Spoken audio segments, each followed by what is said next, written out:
La montage bana mike amiloko mo ezanga mutuna makolo pesi bato ba mbongo bazela bino quelque part na chango po babelela bino ozoka soni te mboka bobomi pendant presque 20 ans olingi siko moto ya ko 600 to bato ba 600 na 2 ans et demi mais il fallait boka soni kuta makasi après balandi bino ti bokomi après aéroport a besoin liboka mbongo bopesi bango kwa kino kabola oh soni franchement ba montage bana mike montage pas mal toujours bunda pendant ba état de raison na mboko na personne par exemple est-ce que na tango na bino pendant 18 ans bosala si tout le monde a ministre bakangi a kepe prison to tikala monata o ba zebna ko détourner ko boma to monata botala par exemple moké moi le moka ya moké ko to ezanga nango eza nango gravité mais infraction ko tuté quand moi vérification ba bengi Didé Boudimbo en aner il a été interrogé pendant 48 heures comme Mibeko et Lobby.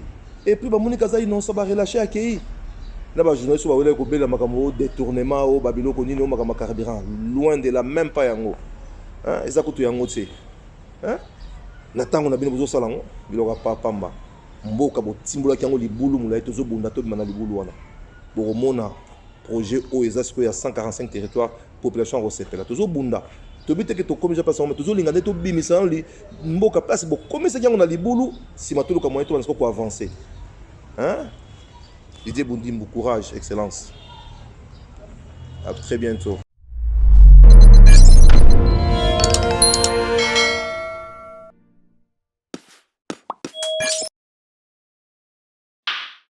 Bonjour, bonsoir chers internautes, ça dépend du moment de laquelle vous avez eu cette occasion de suivre votre émission Actualité 243. Ainsi qu'il faut savoir que votre chaîne est déjà la VMTV officielle, la plus meilleure chaîne sur YouTube.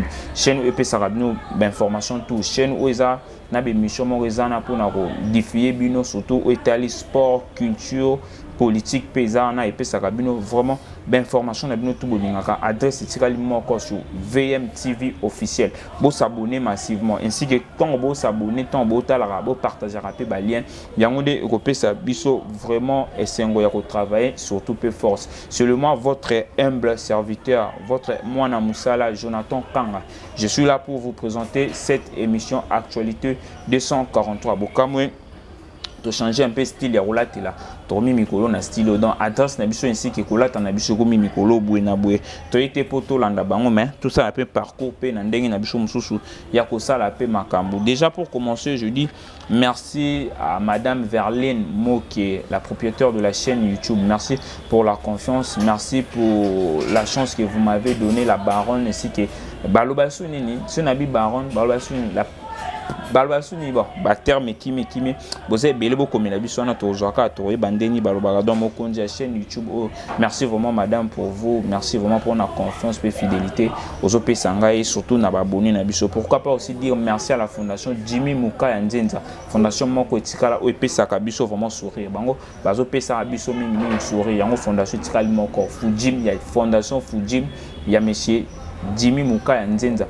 bozala wana vraiment pour nous soutenir bango fondation za mingi na limité déjà ba coach partout ba coach pe déjà Paris déjà dans 3-4 matin ba ko ta Paris pe Canada fondation za moko ya Jimmy Muka Nzenza bozala pour nous soutenir bango. Là je vois le fondateur de la fondation, donc le fondateur il y a fondation ainsi que président aussi à fondation mais c'est Jimmy Muka Nzenza. Pourquoi pas aussi dire merci à lui-même le CG, le secrétaire général Mikolo Nobingaï général monsieur François Kassongo. Pourquoi pas aussi dire un coucou à madame Carmel Lomeka. Vous êtes nombreux, je n'essaierai pas à citer votre nom tous mais la personne qui a mbote na bino busala kitoko ndenge bo memela biso na fondation Jimmy Muka Nzenza kisi ya koseka.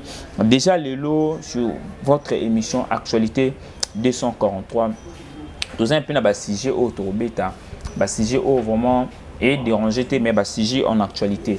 Premier sujet na biso Torobeta problème ya tribalisme na Congo.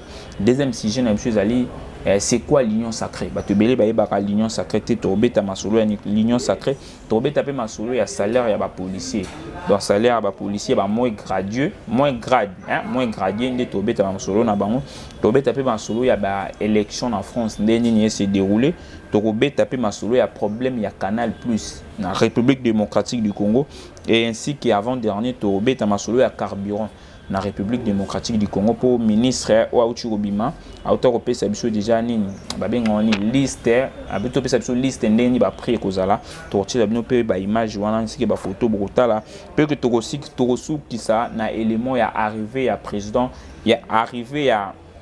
président honoraire Joseph Kabila ex-président na biso arrivé na Tchangu ndenge nini ezalaki mais élément penda tortila bino quelques ba photo ainsi que na réaction pe ya bat mususu batindeli biso élément na bango tobeta ba masolo wana rester toujours branché na chaîne na bino VMTV officiel la chaîne itikali moko sur des réseaux sociaux ba chaîne ezana ngwe belé mingi pe ba o distraire biso mingi pe na o pe ba o tia blog mo ya bosoto blog mo ezana na sens demain boye ba chaîne itikali kaka moko. On commence déjà notre analyse. Premier point na biso tobeta point tribalisme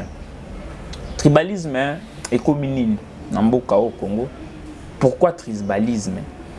Pour ngai je pense que tribalisme est bien été. Pour moi je suis Moussoueli de Kisangani. Je suis dans le tribalisme, c'est dans l'ingam Congo te, dans l'ingam tete la te où nous allons. C'est tribal Congo alingara mu Congo, mulu baba na mu Congo où nous allons. Tribalisme comme ma casse dans notre pays. Tout mon papa, tout maman ebisa mwana mobali. Monio kolinga ba Congo te, ba Congo bazala boy. Monio kolinga ba tete la bazala boy.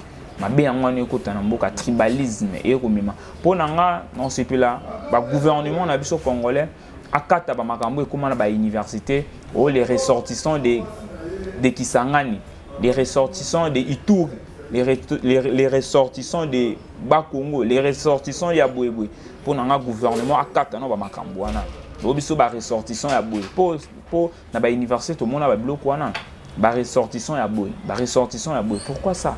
Et surtout gouvernement kangasu ba makambo ezalaka association ya ba Congo, association ya ba tété là donc ba tété là ba salimo association na ba mo ba sala ba réunion peut-être chaque dimanche, peut-être chaque lundi association ezalaka ba Congo na ba Congo donc yo muluba moyo kota kunezate yo mutété la moyo kota na association ya ba lubezate ba bloc kwa tuzana ngo pour ça te Congo eza mutu nyonso donc lokwa na Mswahili na droit kene et pas ba Congo nous avons le droit au Kenya, pas Baswali, nous avons le droit au Kenya partout dans la ligne, nous avons le droit de rouler bloc tout dans la ligne.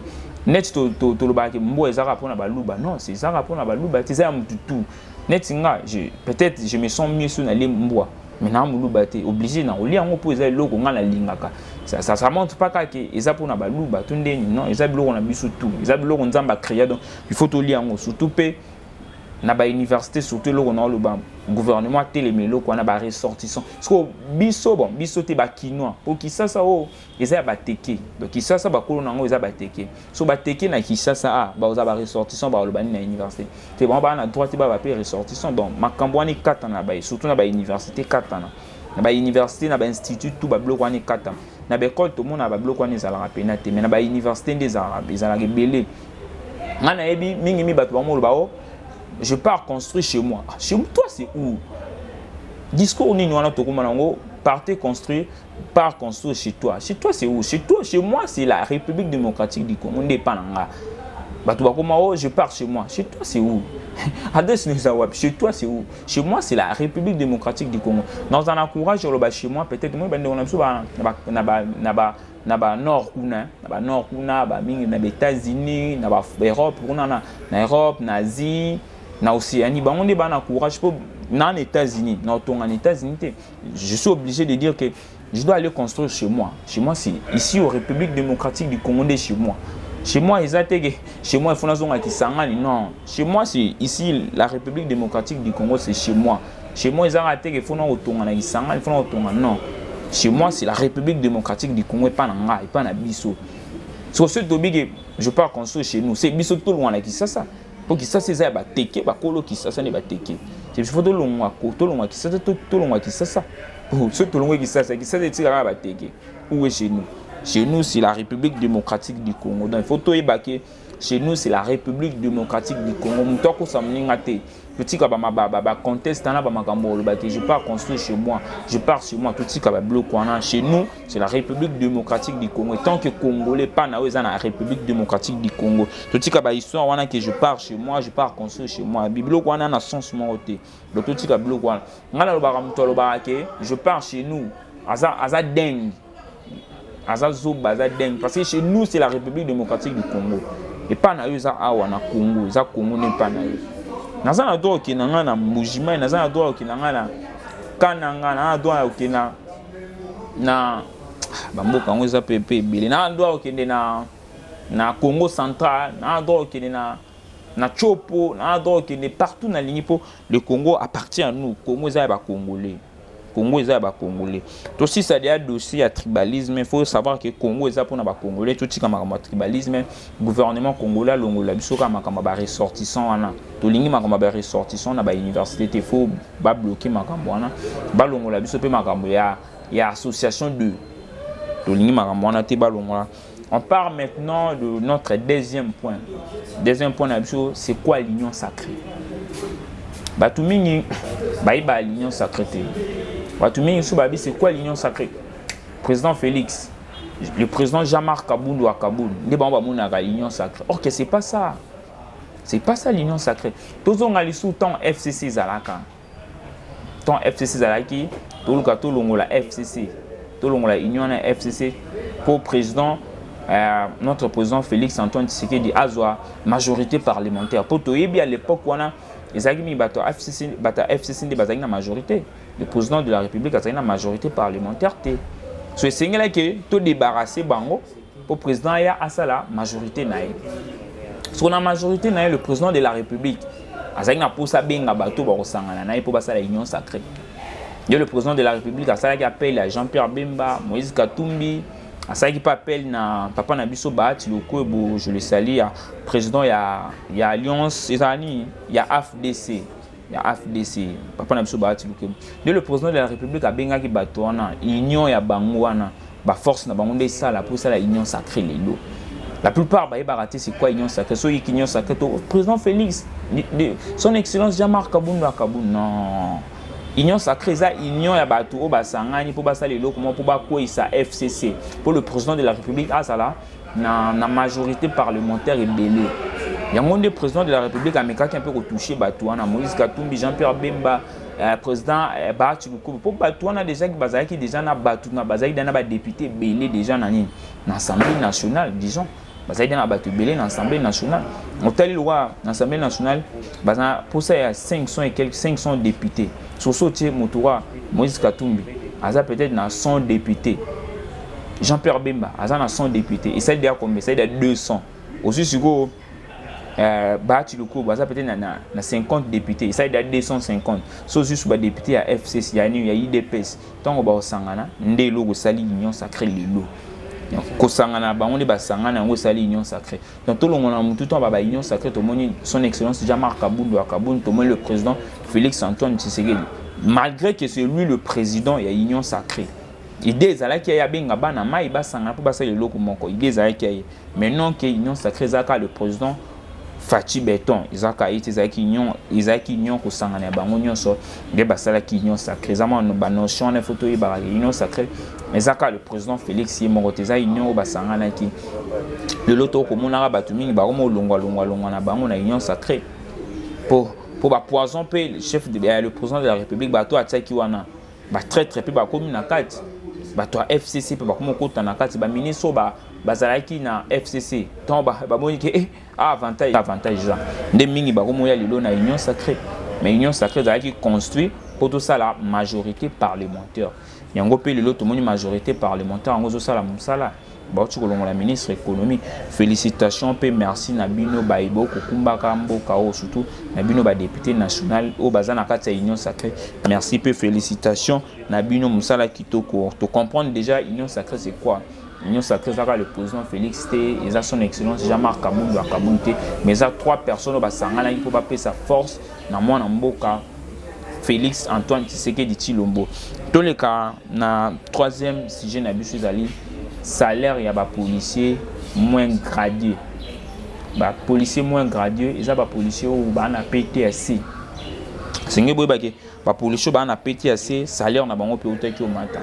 Pour ba policier pe ba leli salaire na biso matanga te biso salaire exact biso salaire moké pour to ebi ba policier liboso ba nazo combien bon na bango zaki à peu près ba o ba moins gradé ba nazo ba $50 j'espère ba $50 comme ça bon je confirme pas mais ils ont ba sujection Ah, moi, je doute quand même. Je pense peut-être bah, 50 $. Peut-être moi, bah, 50 $, bah, 40 $, au bandozo, bah, moins gradué. Et là, bah, moins gradué, bah, moi, 161 900. Bah, moins gradué, bah, 161 900. Donc, toute conversion en dollars, ils ont 80 $. Au lilo, bah, comment on zoa lilo. Donc, et ça, vraiment malamu, surtout, bah, soda na biso. Bah, soda, oh, bah, ça, bah, tout, bah, bunda, ma casse. Malgré réputation, ce sont des gens mais ça suffit pas. Ça suffit pas seulement que 80 $. Moins garder 80 $. Chef, 120 $. Mais l'argent là, ça suffit pas. Ça suffit pas. C'est améliorer avec le temps. La vision de Mokondamboka, président de la République, Fachi Béton, la vision de tout le monde. Salaire est comme idéal pour mater pour les policiers. Donc ça la biso bien. Les policiers faut salaire na mangi mater. Pour les policiers baza bato basunga biso na mutu. Yo lali pongi azana zo tambola tibana na e moi sine na ndako. A tambola pour na biso. Donc c'est to bon ça peut ba salaire na bango nde au sala bango sou bien. Surtout mon sana bango ba salaire. Exemple sala makasi ba policier ba salaire. Donc policier musane zanga à contrôler nga civil na biloko na ngai. Abattre la population na biloko na e. Donc population na biloko na abattre la mutu a bongo. Salaire n'est à la ndenge. Tu vois bon ça ba salaire à policier. Parce que quand même bato ba mériter quand même moi muke wana ba mériter en gros. Ba mériter en gros. Moi je connais il y a des policiers mususu. Na mbongo ba opesa bango tant que ça mona na Inikin. En tant que ça mona peut-être na belle campus na ba grande université à Congo. En tant que ça bana parce qu'on a vraiment muke ba pesa ka wana afuti la mona transport. Si la bisi ya mona. Donc et bah TP les sous bano baza pe na ba école surtout ba 6e à lelo pe koma mbongo malgré gratuité ça na on école primaire mais na ba secondaire wana et comment moi pas donc mon konzamboka merci vraiment ndenge au bon aussi salaire il y a ba policier vraiment il salue vraiment bien surtout ba moins gradé il salue vraiment bien makasi biso ba tout ça ba ndeko tout ça ba papa tout ça ba noko ba policier vraiment bon monta wana na salaire wana mati il salue biso bien mais to yebi ki malembe avant mandat chef de l'état ici là to avant to pesa chef de l'état deuxième mandat salaire na bango ekobonga vraiment ekobonga on a aussi si troisième point na biso zaki salaire ya ba policier ndenge nini mati boko mona pe image wana ndenge ba koma ba salaire wana ya ba policier ko ça vraiment bien et surtout à toi mon réalisateur mon caméraman monsieur Rabi et ko ça vraiment bien to passer na quatrième point na biso to beta lelo les élections en France contre deux candidats entre Macron et madame Marine Le Pen. Macron na madame Marine Le Pen. L'élection ont déroulé dans malamu. Ba utoko le cas na premier tour et les cas qui pendant la première tour Macron a joué qui 24 et 20 Macron a joué qui 28 sur 4 28 sur 4%. A joué 28 sur 4 28,4% au Macron utoko joué 28,4% au Macron utoko joué Marine Le Pen a utoko joué 23,4 p au madame Marine Le Pen a utoko joué. L'élection est déroulée premier tour basilisi ndé bazana deuxième tour le 24 avril au na France débat ko voter question nanga pe mutuna moko zali na République démocratique du Congo ya ba français pe baza français a que nous voter na ambassade qui kuna voter asa na Congo mais qui a voté na ambassade a voter pourquoi pas biso pe kozala vote dans la République démocratique du Congo mais en Afrique du Sud, en Brazza, en Gabon, qui peut voter. Mais dans la République démocratique du Congo, les salles marathés, tout dans les pays de l'Afrique, les salles marathés. Quand tu es français, en Congo, tu as voté dans l'ambassade, l'ambassade est partout. Tant on a l'élection en Congo, il faut plutôt qu'il y ait un peu, moi, je ne peux pas faire en Angola, parce qu'il a voté le président, ceux qui Fachi Béton qui a voté, ceux qui Fayoul qui a voté, Fayoul qui a voté. Et ça, les m'a bon au moins peut s'appeler force. Et puis ça peut force plus d'appeler force le terme un peu m'échappe.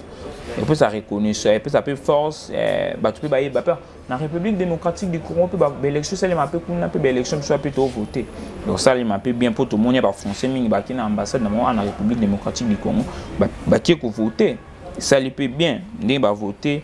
de la deuxième tour wana logo eza le 24 donc il a bien peu d'informations rending ezala entre Macron na Marine Le Pen na nyokokeni nde élection ko sala même il faut koyeba ke ba français ba bi bazaka na posa ko vivre na royaume ya Macron ba lingi ko vivre na royaume ya Marine Le Pen te à travers propos ya Marine Le Pen yango ba français ba lingi yango te donc tout le baki Macron a peut-être na 60% ya réussite ana 60% ya réussite pour batu pena ba voter Macron tala écart ya Macron na Marine Le Pen donc écart eza pena makasi écart pena eza makasi mais batu ba lingi mingi ko voter Macron bango bazana mingi na confiance na Macron na bango bazana confiance ko pesa Macron pour ba yebi que Macron ça ela ba makambo pe belé ya minene Macron bongisi bango pe makambo donc baza vraiment na chance au pesa président na bango Macron oya ko kambela bango mboka pe na ndenge ya malamu donc ba français baza pe na lisusu te na posa yo vivre ya baza na posa te ba vivre na monde ya Marine Le Pen donc baza na posa ba vivre kaka na monde ya Macron il na ya Macron donc il s'allie vraiment bien kuna na France surtout bato ba bande na baza na France kuna ba français bo voter pour tout ça ba découper ba camarades ba collègues puis ba français donc et ça la bien dingue beaucoup voter kuna élection question ngeza est-ce que 2023 la République démocratique du Congo ba élection au Salema est-ce que en 2023 le président Félix Antoine Tshisekedi a kozala lisusu na deuxième mandat ba tuna ba kopesa ye izaka ba question tous poser 2023 en oyo kokende na France yango na toujours moi élection biso pe na République démocratique du Congo tout ça pe na poser élection donc 2023 il faut voter mais il faut voter des utile to ningo voter ba tout monde boité faut voter utile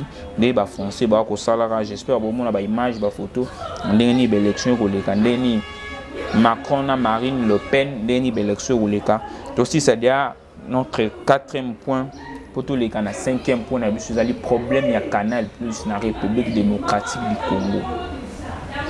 Oui, bien, nous comprendre, il y a des Chinois, il y a des Congolais, il y a un complexe. Il y a un Canal Plus, il y a une chaîne à Liban, une chaîne à Mindele. Or que tu as des bango ba osala biso mabe. Oui, bien, l'élément où on a des photos, la République démocratique du Congo, tout fait à Canal Plus. $80. Ba boucler on a likolo ba boucler on a likolo 80 à 85 au plus de futaka. Le foot 80 85 au plus de futa boucler en République démocratique du Congo. 80 à 85 tout futa. Je répète encore, la République démocratique du Congo to futa ba boucler on a boucler likolo na ba boucler il y a moins cher que c'est ba boucler likolo ba dernier prix ba boucler. To futa ba $80 à $85.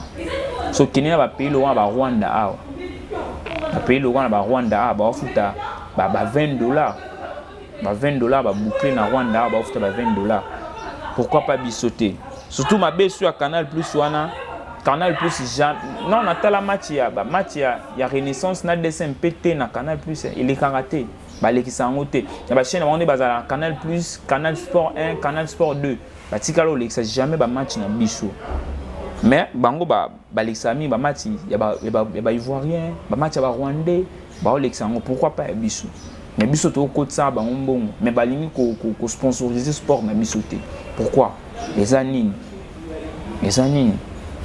bango ba yeba ba exploiter biso ba ki mais ba lingi ko sponsoriser compétition na biso te et les kate mais ba compétition mo ezangati na ba compétition mo mike oza ba match biso beta ba terrain zéro mais Canal Plus azole kisango non c'est pas normal bon ba gouvernement mboka na biso faut taler la likambo wana vraiment faut landela likambo wana vraiment biso pe ba congolais tout ça pe na posa to fani pe bo total pe match na biso pe na sport 1 de bachaka total pe match na biso pe na sport 2 de bachaka total Renaissance sport betelo na ontanga pe na Canal Plus na sport 1 na sport 2 et ça biso force sport to koti la mbongo ebele mais biso awa il est karaté mais boucler ça sont le plus cher bouquet 80 à $85 ndeka ko mona image wana 80 à $85 mais bango kuna ba Rwanda boucler ça ba $20 où nous allons dans cette pays donc ba roya kaka ba exploiter biso ba kena bango ba roya ba exploiter biso ba kena bango et tout ce que ça vraiment masolo na to kende poto bando achité na avant dernier ya biso masolo to beta prix à carburant. Prix à carburant en République démocratique du Congo. De retour encore sur cette plateau de votre émission Actualité 243. Bauchi komona ba photo ndenge koleka ba photo wana bauchi komona et na tangela bino ngo tozui net tozui image tozong ça sur image botala na zone d'approvisionnement dans zone d'approvisionnement ouest kuna na ouest ouais liboso komona kuna na ouest et sont ces à 2.195 francs congolais wana litre donc litre ils en a 2.195 francs wana litre dans ce hollandais 1 litre les abons toki na gasoil les a 2.185 litres donc 2.185 1 litre au kaba prix toki sous nani na pétrole les a 100.180 100.800 100.800 dans 100 1.800 wana prix à essence wana prix à pétrole nani na zone ouest zone d'approvisionnement ouest to qu'est-ce qu'on a zone d'approvisionnement est na zone d'approvisionnement est kuna essence ba côté quand on a 2,650 francs wana 1 litre ba côté qu'on a 2,650 litres 2,650 francs congolais 1 litre. Gasoil ba côté quand on a 1,600 francs congolais 1 litre. Voilà gasoil. Pétrole ba côté quand on a 2.150 francs congolais 1 litre. Voilà zone est. Tout ce qu'est-ce qu'on a zone sud. La zone d'approvisionnement sud ba côté quand essence c'est à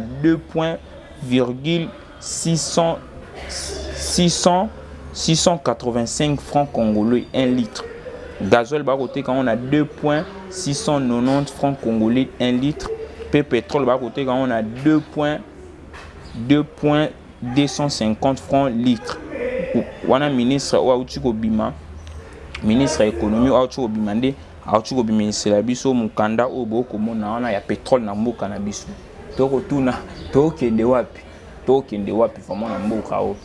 Botuko mona bino mo pe bo mona ndenge nini photo wana ezali ba prix wana ba tele biso ya zone d'approvisionnement ouest na zone d'approvisionnement est na zone d'approvisionnement sud ndeni ba prix ko tekama bino moko bo kolanda bino moko bo mona ba photo bino moko bo fanda bo kanisa mboka o to ko kende wapi est-ce que ça malamu ndenge ba tele biso ba prix est-ce que ça mabe ça malamu beaucoup mais la biso pe ba numéro wana dans assez surtout ba suggestion na mino osala biso malamu to si ça na point ya suka arrivé à Kabila na Tchango arrivé à Kabila na Tchango ba zaki ebele ba ki ko yamba e ba to ebele mais élément auto commenter pénaté mais to tela bino cadre moko azoloba à travers élément à travers arrivé ya Kabila na Tchango tout l'élément et on se retrouve juste après mbala ba montage bana mike amiloko mo ezanga mutuna makolo pesi bato ba mbongo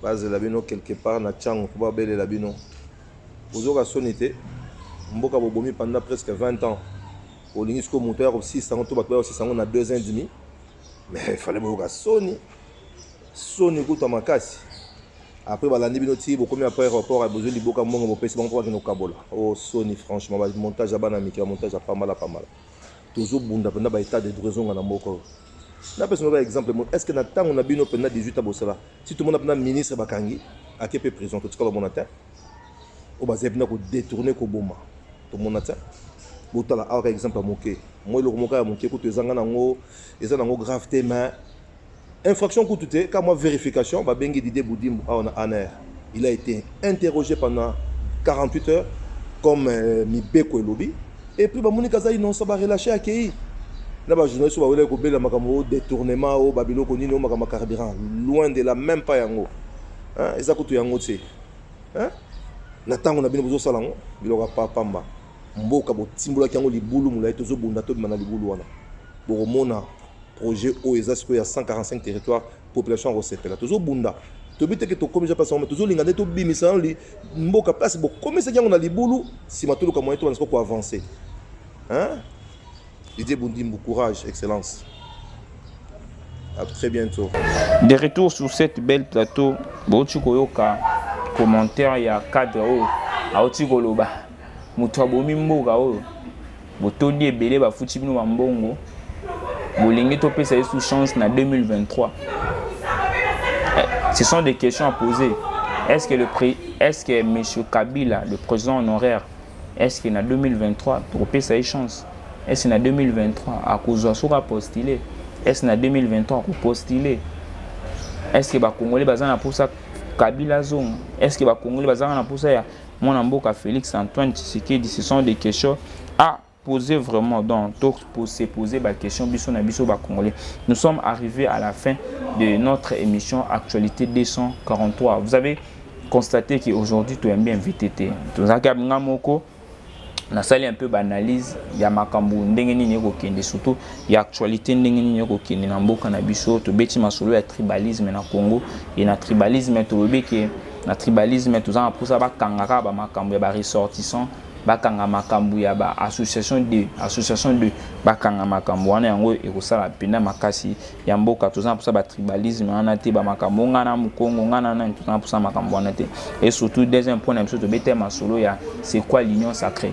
Batubele ba union sacrée te bakansara union sacrée c'est Félix Antoine Tshisekedi c'est son excellence Jean-Marc Kabunda Kabund te bisimino que union sacrée za qui appelle il y a ba grand cadre appelle il y a ba grande personnalité en mboko bazala qui dia likolo pour basanga na ba pesa vision pour na kolongola FCC to beti pe masolo wana to troisième point to soli masolo ya ba policier ndenge ni ba moins gradué ba oteke oza ba salaire na bango o ba combien na ba $80 ba moins gradué ba misusu bazali na ba $110 vraiment et ça lui bien merci à son excellence le président de la République ainsi que commissariat tout à la police et ça lui vraiment bien dingue bo matseli ba ngoma muke to beti masolana to beti pe masolo ya élection en France ndenge ni premier tour et uti goleka entre le président Macron na madame Marine Le Pen ndenge ni ko dérouler ndenge ni élection ko dérouler beaucoup mon na pe ba photo wana ainsi que to beti pe masolo ya Canal Plus ndenge ni Canal Plus na le bango bien Canal Plus azo exploiter biso mbongo na mboka o azolinga ko sponsoriser sport na biso te azolinga ko sponsoriser compétition na biso lina foot te to beti pe masolo wana biso ana Congo to futa à $80 à $85 na ba Rwanda kuna ba futa $20 to beti pe masolo ya carburant to tiko la sabino pe élément surtout ba photo ya ba prix ya carburant des ministres économie a uti ko tiki la biso yango dans ba prix wana za ba prix actuel et maki banda le 16 to prix wana maki le 16 awa nde to tcheli binango pe to beteli pe bino masolo ya arrivé à Kabila na chango to tcheli bino cadre moko politique ndenge nini akoloba pona arrivé ya Kabila. Nous sommes arrivés à la fin de cette émission Actualité 243. Bon mesanara mingi ko s'abonner à la chaîne o. Bon mesanara mingi na otala la chaîne o parce que ça reste parmi de meilleures chaînes YouTube. Bon, selon moi, ça reste parmi de meilleures chaînes YouTube. Ça reste parmi de chaînes YouTube où etara buzo baté, chaîne YouTube où zo édiqué bino surtout. Ils ont pu s'appeler batumi sous-soupé ils ont pu s'appeler batumi sous-soupé connaissance, je voulais dire, ils ont pu s'appeler connaissance à travers cette chaîne YouTube dans Bozala Zalawana pour nous s'abonner, nous couper sa biso force, ya kosala les sous musala bota ratara émission la biso surtout émission pe bandel. Titre comment émission lelo bota la ratala émission est bien zali, je vous assure émission est bien zali bota la merci à toi la propriétaire de cette chaîne. Je ne manquerai pas vraiment de mots de lui dire merci pour cette confiance madame Verline Moké. Merci vraiment pour cette chance vraiment vous m'avez donné sur cette chaîne YouTube ainsi que si vous avez besoin de suggestion, vous avez un numéro affiché au bas de vos écrans, au bas de vos téléphones, au bas de vos ordinateurs. Pourquoi pas aussi terminer de dire merci à la fondation Fuji, fondation Jimmy Mukaya Nzenza.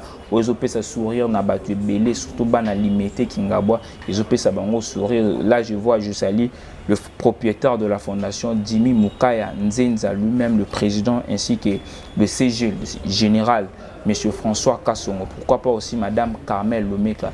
Nous sommes arrivés à la fin de cette émission. Tokutani à la prochaine occasion pour na Belémon Moussous.